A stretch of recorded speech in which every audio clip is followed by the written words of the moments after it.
جناب رشید ہجری رضی اللہ تعالیٰ عنہ سے مروی ہے، انہوں نے کہا، ہم حضرت امیر المومنین علیہ السلام کی شہادت کے بعد حضرت ابو محمد امام حسن ابن علی علیہ السلام کی خدمت اقدس میں حاضر ہوئے اور ہم نے ان سے کہا، ہمیں آپ کے والد محترم کو دیکھنے کا شدت سے اشتیاق ہے اور ان کی زیارت کرنے کے لیے ہمارے سینے پٹے جا رہے ہیں۔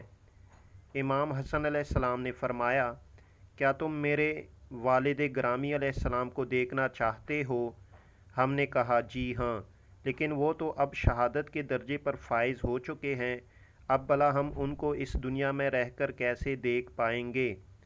صدر مجلس میں ایک پردہ آویزاں تھا۔ امام حسن علیہ السلام نے اس پردے کو ہٹا کر ارشاد فرمایا، اس گھر کی طرف دیکھو۔ جب ہم نے اس گھر میں اپنی نگاہوں کو دوڑایا تو ہمیں وہاں امیر المومنین علیہ السلام بیٹھے دکھائی دیے۔ امام حسن علیہ السلام نے فرمایا، یہی امیر المومنین علیہ السلام ہے نا؟ پھر آپ نے پردہ گرا دیا۔